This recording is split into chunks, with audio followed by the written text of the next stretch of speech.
So we're excited that you've joined us today for our webinar, Taking Your Securities Donation Program to the Next Level with Mike Chisholm. Few housekeeping notes as we start the discussion today. Please keep yourselves muted throughout the webinar and videos off during the presentation portion of the discussion. However, we please encourage you and ask you to engage with us on the chat function.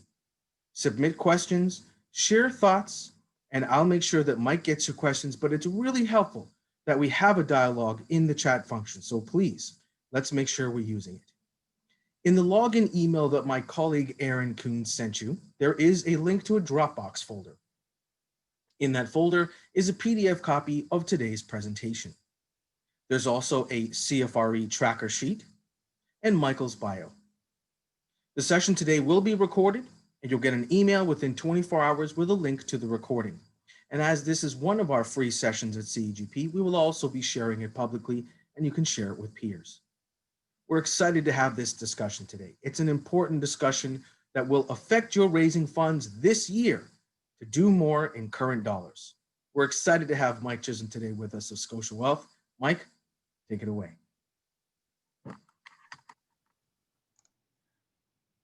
Thanks, Paul. And hi, everybody that's on the call. I hope you're all doing well today. We've had a fun time watching coverage of the election, and that's been sidetracked a lot of people. But today I wanted to be interactive, so send your questions into Paul. He'll interject along the way. Don't necessarily save them for the end, so it can be a bit more interactive and you can get the information out of that you want. Michael, it's Erin here. I'm just breaking in for a second. Yeah. Oh, there you are. I couldn't see you, so now I can. I wasn't sure if that was Great. just me. We're good. Go ahead. You're good? Perfect. So thanks to CAGP and everyone for coming on and having me on today. A bit about us. I'm on the Horn team. I've been in the industry for 22 years. We have about 100 years of experience and manage about 1.4 billion of assets for charities, retail. We do lots of in-kind gifts and philanthropic planning. But really, what the key point here and what we're talking about today is creating a good platform and working with your advisor to really get the most out of your in-kind donations. Everyone thinks right now that, we've had a lot of market turmoil, we're in a recession. We don't want to go out and ask for those major gifts in the form of stocks and securities. Just so you know, there is a ton of opportunity out there. People with large gains already have large gains and sitting with them. If they're in the tech sector, they'll have large gains. So don't be afraid to go out and knock on doors this time of year, because we know there's a lot of need. And charities and you people in the charity world, it's been a particularly difficult year for you with COVID and the reduction of overall gifts. But I just want to emphasize that there is a bunch of opportunity. We all know why people donate gifts of securities. It's to do good, but also the benefit is you get a tax break and tax credit from the CRA, and it also eliminates your capital gain on that gift, which at the end of the day means more for the charity, for that donor or client. And that's really what it's all about, is how do we maximize that in-gift value? When you're looking to build your own in-kind gift platform, there's a few things to consider. When is a good time? Mike, Paul here, just jumping in. You need to share your screen for the presentation. It's not up yet. Oh, it's not. Oh, I apologize. Oh, I had it shared.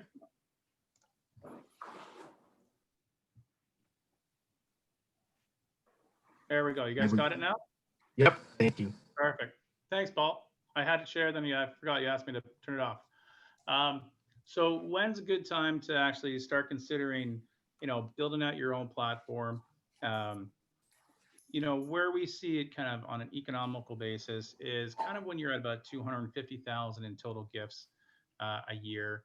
Um, when you have control over the tax receipting and are able to tax receipt accordingly, and have the staffing to actually manage the program and the program growth. Now, there's a lot of things that can go into building your platform. There's a couple different ways you can do it. One is your straight typical transactional cost. Transactional costs can go up to 2.5% of the total donated amount, depending on your size um, and how much you're doing a year. So it can be quite expensive. Those can be kind of negotiated lower. Uh, that's the traditional brokerage side. Fee based, what we like to do is, we put into a fee based account. So, for example, an annual minimum fee of say $8,000 for 45 transactions. That allows your average cost per gift to actually decrease. So, if a larger gift comes in for $50,000, um, it's the same price as at the end of the day as a gift for $5,000.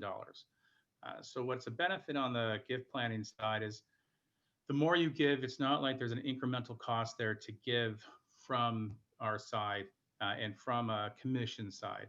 It's all kind of included. So, you can drive that overall cost per gift down the larger gift you get. Um, Now, if you do have endowments that are being managed, on that case, then a lot of time we can wrap that into pricing in the money management. And depending on that management um, uh, and the costs associated with that, that can be reduced substantially in terms of the overall cost of building the program out from our side. We try to do it all inclusive. Um, but what are the benefits of working with someone like myself or a professional advisor on professional gift planning of in-kind gifts? There's a lot of risk involved, uh, believe it or not, in terms of accepting the gift in and selling the gift. First of all, you have to have someone in staffing to actually look at the accounts every day versus a iTrade account. So who's looking at it every day? And when we're out of the office now, and not a lot of people are in the office, it's harder to manage that process. Um, Now, second is we provide that timely. A professional will provide a timely execution of any sales that need to happen, correct reporting to you, and for a closed price and tax receipting to make sure that you're compliant with your records and your own bookkeeping. And then where we get our information from, you can go back and actually ask us for that at any time, and we can provide that to you, and it's consistent and passes all the CRA sniff tests. So we also try to help protect the charity from situations where you have security that's not very liquid. I'll give you an example of a penny stock that is valued at $10 that really doesn't have a lot of activity on it. If you bring that in to say a discount brokerage account, um, if you just put a regular order in, you could actually get really killed on a price. Um, and you're not going to maximize that donor donation, that gift value. So what we do is we will go right to our trade desk and find out what volume and where and what price we can actually dispose of it and sell it at. Now, an interesting thing though is it's important that in your gift policy that you would actually have um, that you don't have to accept gifts because it's your right as a charity to actually send it back. So when something comes across that's not very liquid, that uh, it's going to be hard to get out of the position, we'll let the charity know and yourselves know. And from that point, you can decide if you want us to send that transfer back to the individual or not. Um, it saves trying to transfer over a security that's not liquid. Maybe someone can't get out of a position, so they figure they'll send it out, get a tax receipt, and move on. But that's your right. So before we do anything, we make sure on those situations that the charity is fully informed and we can send it back, just so you know that we can send that back. Um, the other benefit is dealing directly with our back office transfer department. Not every transfer actually created equally. Mutual funds are different than securities. If it comes from a discount brokerage, it can take longer. They don't have the same contact information. If they're not a big one of the big institutions, they're not on the same system. So what we come across is we'll receive something into an account that is actually, the charity doesn't actually know that or expecting that is coming in. So in those situations, we directly contact with our people in our transfers department, and we find out what information we can, if there's a donor name on it, so they can search their databases to actually find out if that donor has donated something in the past, or if it's new, or if it's an error. If in this case, it usually takes a couple hours to maybe a day to find that information out. Um, with running a program yourself, um, that information is extremely hard to come by from a discount brokerage to say, where did this come from, and get that information. What you do in those situations, if the charity doesn't know, we'll just send it back to the donor's brokerage account. That way, the it puts it back into that donor's hands to say, well, why is this still there? And prompt them to actually contact the charity to say, well, what's going on with this donation? From a risk standpoint, there's also risk in terms of insider trading, for example. If an insider transfers something over during their blackout period, which is when they're not supposed to trade something, that can be a tricky situation, and also a possible market manipulation of those penny stocks. And we've had examples of that in the past. So we're really here to provide a level of extra service and protection for the charity at the end of the day. Um, and everything that goes along with that is to make sure that we, in our experience, no matter who's working for the charity, if there's turnover in that position, that there's continuity um, with the in-kind give platform, so you can grow it and bring in more donations, and really provide an independent professional advice at an arm's length. Mike, jumping in, we're getting some good comments in the chat. Good time to launch I'll launch the poll to see how many people have active programs, because we're getting some good questions on fees in different trading areas. It'll help us to know how many people have that. So just launching the poll now. Most folks should see it there. And please answer, help us and Mike to know how many folks have active programs here, or who's here to augment a program or learning how to start one. Okay. About, I'm just scrolling through some of these questions. Let's see. Great. Well over 100 responses here. So I will end this and share the results. Can you see that, Mike? So good to know about 2% of people today on the call have an active program, and just a little over 10% don't, and about 7% are here to start a new program. So the majority have an active program, but as we can see here from the group, that quite a number too are looking to augment it. So yeah, the two questions that came in here, one was about fees. Shared isn't necessarily a standard, but a good one in that, have you seen gift acceptance policies that address thinly traded security situations? So in terms of investment policies around illiquid securities, it's usually a more general statement with regards to charity has a right to accept or deny any gift. Okay. And if you talk to Paul about that, I think people have actually, I think he has stories of people trying to donate goats to charities that he's worked for in the past. So it's kind of an all-encompassing policy when I've seen it. Not specifically for illiquid securities, but it's more of a blanket statement. So just so you know, it is important that that is in your policies, that you can reject, or any possible gift, because it is the charities right at the end of the day. Did that answer the question? Hopefully. Now, That's helpful. to go back to the fee question, I see one here. Is there a limit on the 2.5% fee? For example, would there be a fee of 2.5% for a 5,000 gift and a 10,000, 100,000 gift? That would all depend on, a standard trading fee.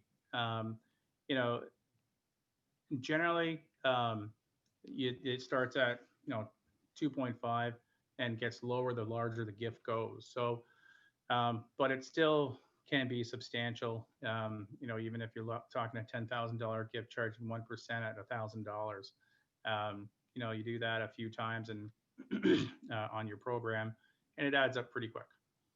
So if you um, if you have endowments to be managed, that can be reduced substantially, um, along with doing a fee-based program, as I said, to give you a set amount of trades. So regardless if you're doing $100,000 gifts, or $110,000 gifts, that fee stays the same.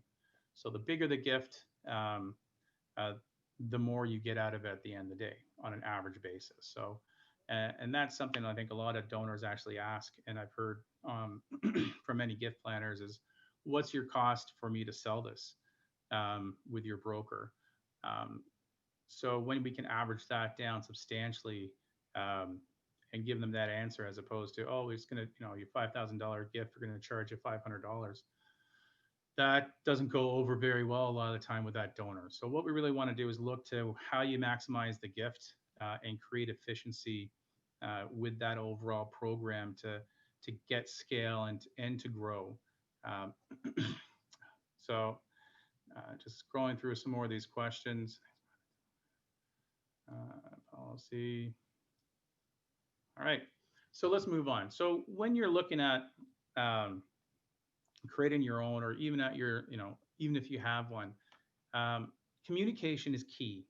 Um, we talk to the charities on a regular basis, the staff, um, to make sure that everybody's on the same page, that, the gift managers and us actually have a sense of what's coming in, what's expected to come in, what they're looking at, what their volumes are, um, as well as that the charity has the knowledge. If someone comes in, we go over everything with them in terms of the nuances on the market and how things work, and how to build expectations in their donors, regarding what to expect from uh, their a donation of security, and from timelines to correct close prices, different types of transfers involved. So communication is always key. Um, and then, having staff cross-trained and overlap and ability to handle daily operations. If something comes in that's unique, we need to be able to contact someone to say, okay, what are we doing with this? And it happens actually more than you think. And that's part of our role, is to help that training process, so the individual that's coming into the role has a great understanding of the whole platform, what's happened in the past, why we do certain things, uh, and having the right information flow. Having the right information flow goes right through the letter of direction that the donor fills out, where that letter of direction gets sent to, who needs to actually see it, uh, and what are the steps involved in that from the beginning to the end.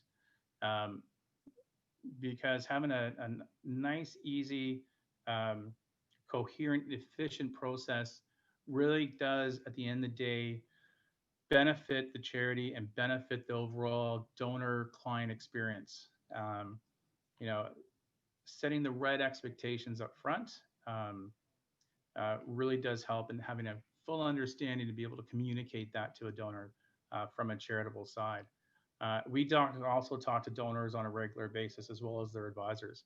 Um, so, we're become an outlet uh, for those donors um, to help smooth the transaction. So, dealing with someone reputable that actually has an ability to to talk towards what they want to do and what they're doing and the nuances is quite important. So, we've set the expectation of a donors, as I said, in terms of the difference between a stock. Stocks are usually, very quick. Mutual funds, there's two different transfers that actually happen. One from account to account, and one at the mutual fund company. So they always take longer to sell. A lot of people don't understand that. And then also, as I said, we talked around this before, defining the policy around in-kind gifts, minimum amount. You can actually set your policy and put it directly on your, most people put it right on their letter of direction that they are able to accept or reject any type of gift, as well as, that minimum amount. Do you really want to accept a gift valued at $500 where you add up a transaction or transaction fee? Do you want to try to set a higher minimum in-kind gift value to try to maximize that gift? Usually when people are donating in-kind gifts, they'll have a substantial uh, low cost base. So there's usually more there than actually to give than they can give. So just keep aware of, where you want to set those policies, and, do you want to set it on a low basis, or do you want to actually put it on a higher level? Now, do you have anybody have any questions right now? We're doing good so far, Mike. Great. Oh, this is a long one. So, just, to get into a few kind of experiences on how we tend to protect the charities. Risk is, as I said, let's circle back to risk. It's a key thing to protect a charity, their reputation, and their staff. So this was a couple of years ago. We came across a donation. It was a penny stock. The individual that donated it,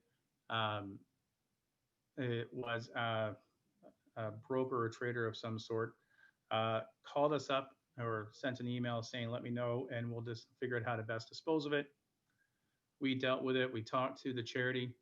If they want to accept it, we called our desk to see if we could actually move it if it was liquid enough. When this donor found out, he mentioned he was going to give us the bid. Well, if he gave us a bid on a penny stock, for example, he could give us a high bid, which basically is market manipulation and stock manipulation. He was quite unpleasant to us. And at the end of the day, we went back to the charity. We had sold the individual position, and the charity elected we could have bought it back, called break a trade, and buy it back was the option, and send it back and transfer it back to that person. We did everything that we're supposed to. We did everything we needed to do to protect the charity. We did everything, and the charity had the checks and balances with us in place to make sure that they weren't affected. Okay, so if he tried to give us the bid and it was an issue, that's a big compliance issue. There was also the comment that it was his company. So is he doing insider trading? Is he trying to pump up the price of the stock artificially, especially at year end in December? So, arming a charity with that type of knowledge and that type of protection is a key part in building that program out. And then how you communicate that to them. And, a good thing is with a charity, and this is what I like to do with the different charities that we deal with, we set an annual review to go over investments, but we also go over a review to go over the process. So, and how things went. And usually that will happen, and we'll do that January, February, and things kind of start to calm down. So we talk about what worked well, what didn't work, and have a continuous improvement program to help that charity build their program and tweak things along the way, because everybody's going to be a bit different in how they operate. So, sorry, just a couple questions coming in. Um, Just some good discussion on if people are managing it on their own or if they're managing it through a partner like finance or donor services. Yeah. Yep. Curious if Jen is give securities rather than using a brokerage. Direct investing. If we get a direct question, Mike, I'll jump in and let you know. Okay, great. From a volume standpoint, I noticed there's some comments about volumes there in terms of um, what donations are doing and size. Um, it is, the discount brokerages can, you can handle that. Somebody has to go in and check everything. Um, for smaller accounts, they can, smaller donations then can be, cheaper. Um, but what we really do is we try to create a good price and be partners with the charities to make sure that everything's running efficiently. And with a discount brokerage, the individual that you might have to deal with there or call up, they don't have the experience with charities. It's going to be a lot harder to dig out information, manage a process, and have continuity and growth in kind securities platform and grow it. So, when it comes down to it, if you're just doing one or two a year and don't want to, put any focus on a growth of it, then that's probably a good situation or way to go about it. Um, we're really focused in on the charity that is looking to grow, that wants that customer experience, that protection, the risk mitigation standpoint, and how to maximize the gift for that client and donor. So I'm just looking through. So yeah, any questions? Please feel free to throw it out there. Um, I think that's the last slide we have. Or anybody want to talk about the elections as well as possible? You know, we're having a good discussion here, Mike, about how some folks manage their program. Some have trade into them. You know, you've talked about this before, but this is a really key one, especially as we approach December, that you've got external brokers trying to kind of jam trades through. I've seen some folks here say that they try to get it through the fundraising team or in collaboration with finance. What would you recommend? Because you've helped a lot of charities start up their securities programs as a best practice to manage sometimes this challenging situation, especially in December, of trades where it hasn't been notified to the fundraising office properly, like Yeah, pledges, that kind of thing. yeah. So December is always fun in with charities and on our side when you have charities to manage. Um, and most charities, first you want to say what's our cutoff for guaranteed tax receipt. What we do is if it gets in the account, we accept pledges or donations right up to December 31st, the last business day. And you can I'm the tax person, but you all know you can receipt on that as long as it is in the account as of that day. So what will happen is, January 1st or 2nd, when you come in, you see what's coming to the account. If you've received stuff that you don't necessarily know where it's coming from or the donor, that's where we really do have to investigate. And there usually is one or two of those.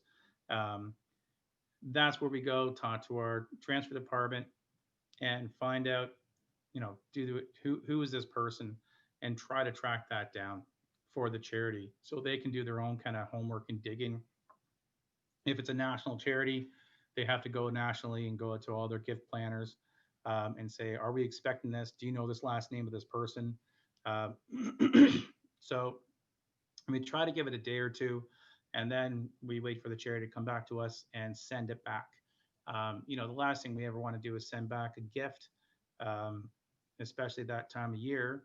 That is a good gift. That is, a completely fine donation, um, And all of a sudden, what we've done is we've just made the tax receipting issue much more difficult for um, the charity, but also we possibly ticked off a donor. So we want to be very careful with those situations.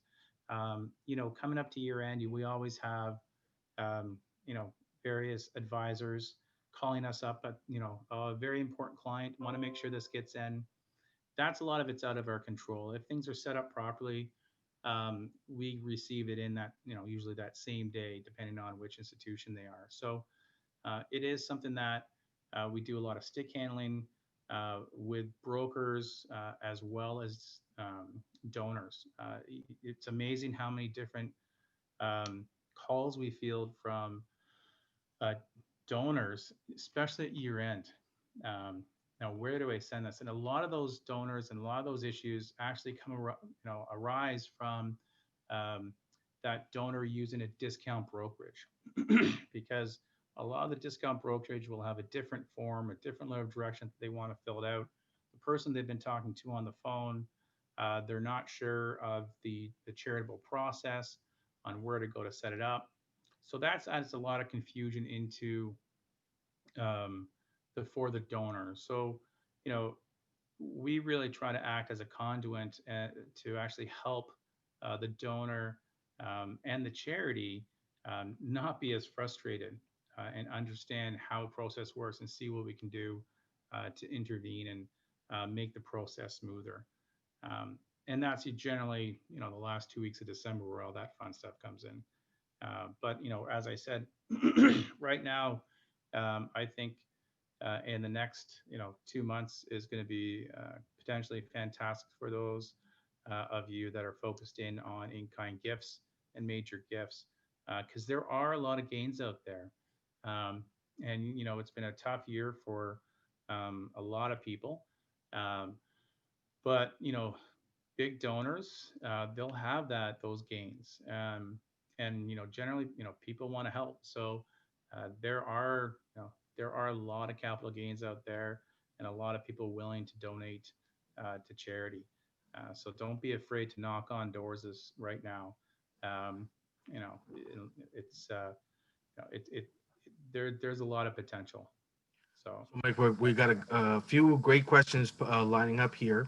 One Mhm. of them is, and we're glad for our colleague Catherine Barrett to raise this, the stock share programs and the dreaded computer share question. Uh, Yeah. so, why some stocks specifically, and that's one of the big ones for quite a number of us of donors who still have these. Why are there still programs that are managing securities in hard form like that? So physical stock certificates are always a fun thing to deal with. Um, let's circle back in terms of when you receive an in-kind gift. So uh, if it's someone that's had a stock certificate for years, say BCE, that's been in their safety deposit box, and they want to donate it to charity. So that's kind of one scenario. Well, there are old stock certificates still out there. Everything hasn't been computerized, and everybody knows if you've had to deal with one. There's resolution directors that have to be signed off on and everything to be able to accept that in, and it can take a couple of weeks to be able to send it into computer share, have it re-registered electronically in the account, and then so we can actually sell it and you can give a donation value for. Um, and so that's kind of one scenario. Another scenario is for we've seen in the past is uh, a individual that owns I'm just going to say a Suncor that works for the company that there's stock options, and he goes ahead and he re-registers the certificates and the, computer share will do it into the charitable name. So we've had charities actually bring us these certs that are already in the charity's name, um, put it in February, and the charity hasn't received it until June. And then there's this process to go through that can take weeks to actually get them deposit a certificate into an account before they can actually sell it and receipt on it. So, you know, They are still out there. We come across a couple a year. Um, Generally, it is you know, older accounts, people that have found them in their, um, as I said, safety deposit box, the estate, an estate donation, and you know, the spouse was buying a share of BC every week, and all of a sudden there's a stack of BC in the safety deposit box. So we they're not fun to deal with, but we try to make that as smooth as possible. And that's another thing that becomes very difficult for a discount brokerage to try to handle an in-kind or the in-kind gift of a physical share. They just don't really have the capabilities and the background and knowledge to be able to deal with it. Great stuff. That answer your question? Yeah, and there's a great set of questions coming in here. Wonderful Mhm. discussion too, and you stressed this, Mike. And in fact, I've seen you walk different teams through this for us, even when we were with Canada Helps together, and then some individual charity funds. A reminder that the best practice is to let your donors know as many times as possible on your website, on your transfer form, in your correspondence with them, to let you know when the trade's coming in. A Mhm. really interesting question from one of our colleagues on gifts of private pooled funds, and if you're seeing these and any thoughts around it. Yeah, so depending on how the private pool is registered, and we can give those gifts in. Some of the private pools that are managed are proprietary and can't be transferred in kind. Um, if it is a transferable in kind private pool, then we can bring it in and liquidate, no problem. The $1 million question is how it's set up. Is it transferable? A lot of the times, those private pools actually have to be sold at that institution before it can be transferred in cash. Um, so that's, I hate to say it, but that's a depends answer on that individual private pool and how it's constructed and how it is sold. Um, but yeah, so they're fine if there's gifts in it and we can transfer it over. If it's transferable, fantastic. Yeah. Great. A really interesting one that's coming from a bit of an estate process.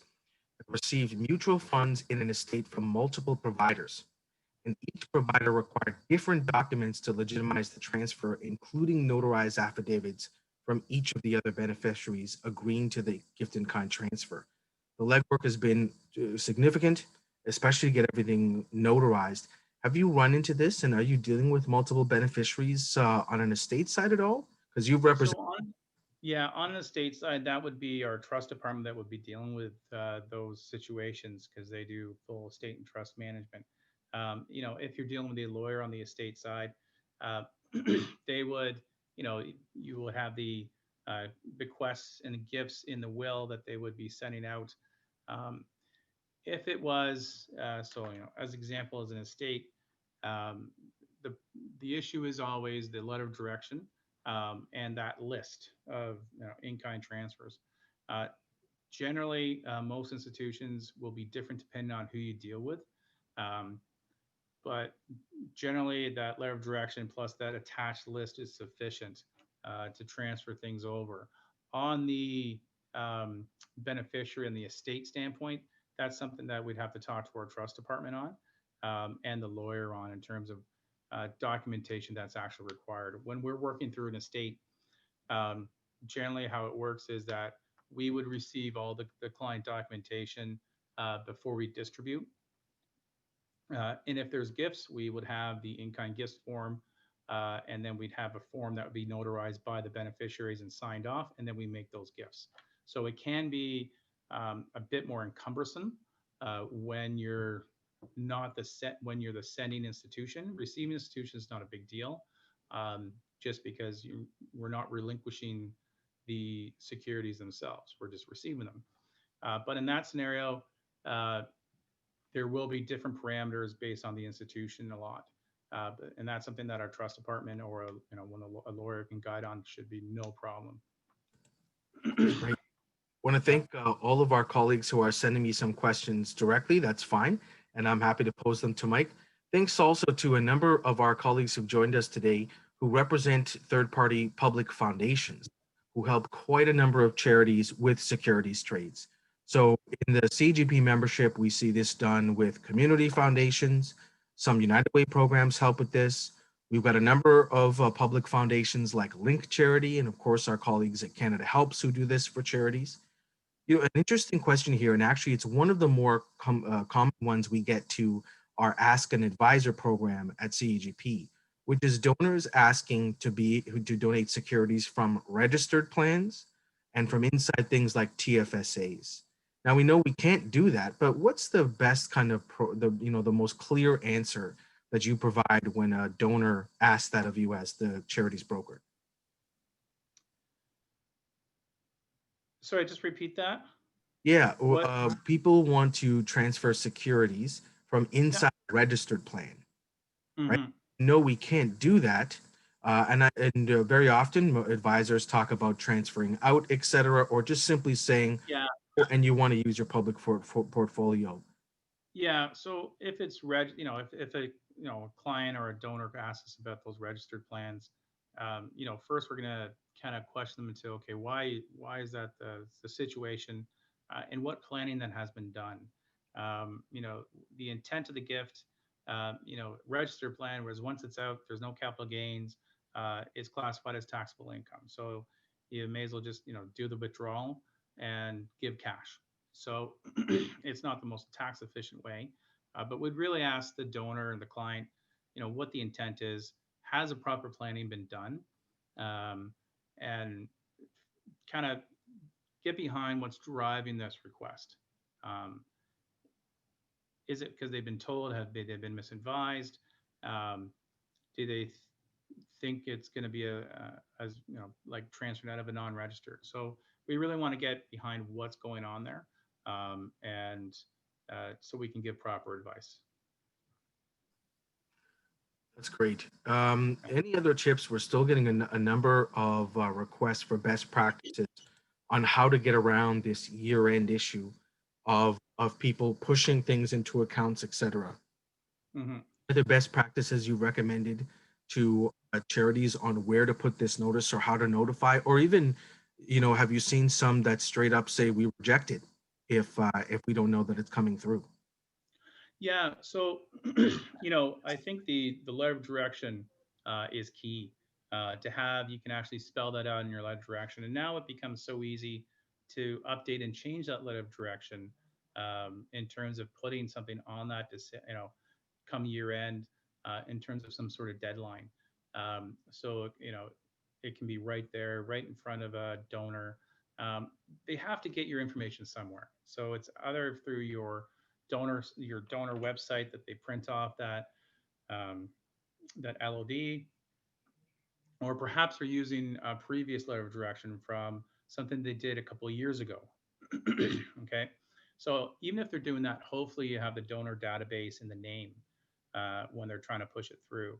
You know, if you're not expecting it, that's where we really come into play to find out as much information about the donor name. Sometimes donor names don't even come across. If the donor name comes across, that's when we provide it to you. And hopefully you can dig out that donor and who it is and go through that process to find out who they are so you can accept the gift. The December year end's always a tough time of year for gifts of stuff coming in. And you're right, people don't always, let a broker know, or they let the charity know. But it's access and how we dig out information that can really kind of help a charity and reducing some frustration and legwork to get things sorted. So I'm just reading some of these questions. All right, I think this is one question. Receive mutual funds that are in state. Okay, we did that one. Sorry, Paul, is there any ones that you can see? I'm just kind of. Yeah, I've been going through even some private sent ones to me as well. A lot of them are kind of doubling up on the previous ones we had. Yeah. It's really important to note because well, you keep in touch with a number of CGP advisors throughout the country. It's important to note we're hearing this across the country. Some folks are asking if that's particularly Ontario thing about the market being choppy but still moving, and that we are seeing donations of securities coming in. We've seen this across the country, and we're getting advisors, MFAP advisors, letting us know that securities are being donated at the end of the year right now. It's still going quite strong. Some Yeah. interesting questions about as well about managing direct investing platforms versus working with the broker, pros and cons. We've had a colleague who's been in two different shops, one where they were managing, and two where they had a full service broker. It's an interesting one, especially when you get to the end of the year and things get really busy. The other part is gift acceptance policies. I think it's really important to note that the gift acceptance best practice is still to sell the securities as soon as you get them to put that money in what you've agreed. Yeah. You see a lot of programs across the board. Are you still seeing this be the norm? Yeah, so generally you're right. We want to sell the security as soon as it comes in or as closely to. So generally what happens, it comes in overnight, and we'll see in the morning. So long as we know it's there, we'll do the transaction that day. And if we don't understand and know what's coming, uh, that's when we reach out to the charity. Um, because if you can't track down who the donor is, and I saw a quick question here, you can't receipt for it, and then it just becomes a big headache at the end of the day. um, you know to track it down, you know months later during tax season come April, and you have someone call up and a donor call up and say, well, I transferred this to you but I never got anything. um, that's why it's important that there's good communication there, that something comes in that you don't know of. And we just don't knee jerk sell right away if we don't expect it. To give it just a bit of time and have the resources there to dig into where is it coming from. Because a lot of those times, those instances, I bet you find the person comes back to you, they've used an old form that you were using, and as opposed to a new form, and they didn't send the form in, or they just sent it to their broker, and their a broker didn't send it to you. Um, so generally, they'll be in your database already, and there'll be a previous donor. Um, Generally, what we can do is when we send it back, our transfer department can send a note to say we're expecting this donation. That should go back to if they have a broker and their advisor, uh, and cue them to say, did I do something wrong? What happened? And hopefully there's enough time to resend that in for that for that donor. So put it back in their hands on the reject. So you don't have to go through and dig out information in April and try to find out where certain monies came from, and have that kind of headache. Great, thanks, Mike. And if you wouldn't mind, you can stop sharing your screen. Right? And yep, great. Some of the pop-ups are coming up there. Um, Great. We've got an interesting set on the call of some lower volume securities charities who only see a couple during the year, and a couple really high volume shops here who see several hundred transactions a year. So it's interesting to see as well who's using some of the direct investing, who's working with a broker. Although, again, I think your comment that communication is key is one of the strongest things. Might be great to hear from some of the other peers on the call. How many people will do what Michael was suggesting, was sit down once a year, work through process with whoever is managing internally or externally your donations process. And again, I took your advice years ago, Mike, about doing this, and I really do believe January is a great time, mostly because the wounds are fresh after the December period. And everybody's ready to say, okay, this one transaction or this donor situation didn't go well. I know you do this with quite a number of charities and foundations that you represent. It'd be great to hear maybe some of the learnings that you've seen in that on how to work together better between internal finance offices and fundraisers, as well as their external broker. Yeah, from best practices, as you said, yeah, the annual review and perform and improvement program and meeting is key. Um, and you said the wounds are fresh, and everything usually comes in November, December. right? The 80% of the volume is going to be those 2 months. People leave it till last minute for their tax year end because if they're holding on to a stock, they think it's going to run possibly, so they can maximize their gift and their tax receipt if it keeps going. Um, this year we saw actually um, some decent activity in the summer when markets came back in charitable accounts, uh, thinking that, okay, come um, this time of year in the election, that would possibly have a pullback. So we did see some granting and gifting then.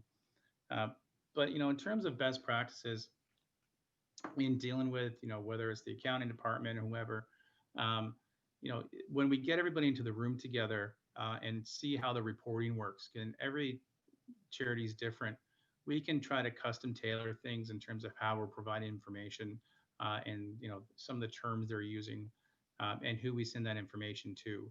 Uh, whether that is um, CCing the treasurer or the senior manager accounting that's going to be doing um, the gifts or the receipts, the gift receipts, uh, when we send off all the information if something comes in, so they're expecting it.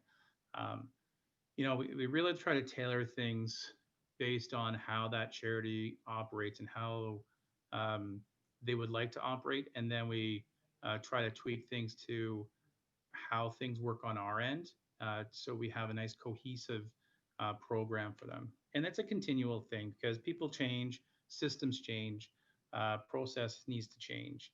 Um, if I think what we've realized, if you look back in history, whether it's our industry or you're the charitable industry, it is forever changing. What things look like today are not what it's going to look like in 10 years. So, if we keep doing the things the same way, um, we're going to get the same result. And then we're going to be obsolete. So, change is important, and be able to manage that change effectively is important. So, Great stuff. uh, Thanks so much, Mike. Well, I think we're at the end of our time here today. We got a lot of great questions and some good chat still going. Uh, mhm. one of the great things about CGP is that community knowledge and experience element. So great to see folks sharing a little bit more about their programs as well.